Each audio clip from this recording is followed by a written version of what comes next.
نرحب بحضراتكم جميعا وإليكم نشرة أخبار الجامعة.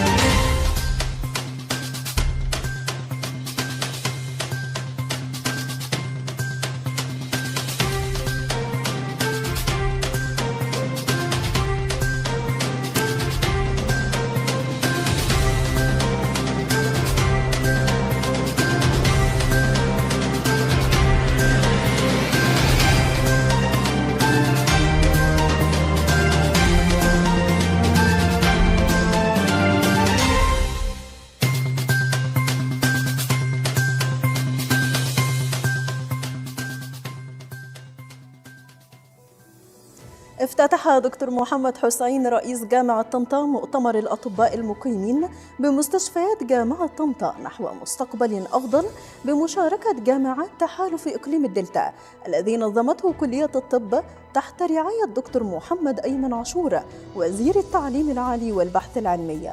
وأكد رئيس الجامعة أن المؤتمر مخصص للأطباء المقيمين فهم يمثلون المرحلة الانتقالية الأكثر أهمية وحساسية في حياة الطبيب، مشيرا إلى أن الأطباء المقيمين يمثلون ركيزة التشغيل اليومي، مضيفا أن جامعة طنطا تؤمن بأن الاستثمار في الطبيب المقيم هو استثمار في صحة المجتمع بأكمله. أعلن دكتور محمد حسين رئيس جامعة طنطا عن إعلان نتائج التصنيف QS لعام 2026، وظهرت الجامعة للعام الثالث على التوالي ضمن الإصدار الرابع للتصنيف الذي شمل هذا العام ما يقرب من 2000 جامعة على مستوى العالم.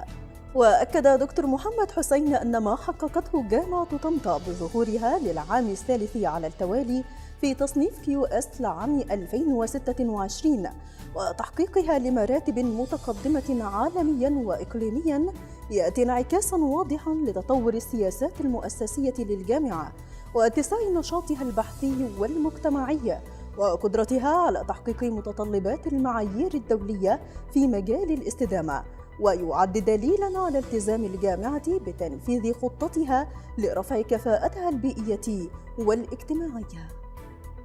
شارك دكتور محمد حسين رئيس جامعة طنطا في الجلسة الحوارية التي نظمها مركز خدمات الطلاب ذوي الإعاقة بجامعة طنطا تحت عنوان السياسات واتخاذ القرار، وذلك ضمن فعاليات المبادرة الرئاسية تمكين للعام الدراسي 2025-2026.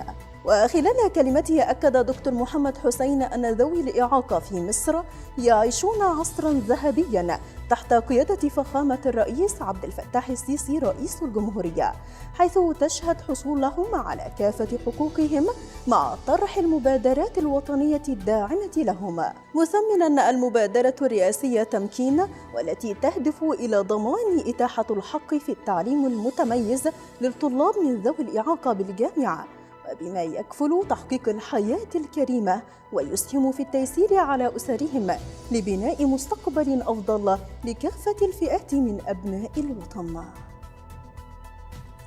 حققت جامعة طنطا تقدما جديدا في تصنيف شنغهاي 2025، حيث ظهرت في 9 تخصصات أكاديمية بزيادة تخصصين عن العام الماضي، وتصدرت الجامعات المصرية في 3 مجالات هي الهندسة الميكانيكية، الهندسة الكيميائية، وعلوم الطاقة والهندسة. وظهرت الجامعة لأول مرة في تخصصي الهندسة الميكانيكية وعلوم وتكنولوجيا الغذاء، كما قفزت 100 مركز عالمي في الهندسة الكيميائية، وحافظت على تقدمها في علوم الطاقة والهندسة، وحققت مراكزا متميزة في الهندسة المدنية، التكنولوجيا الحيوية، طب الأسنان، العلوم الزراعية والصيدلة.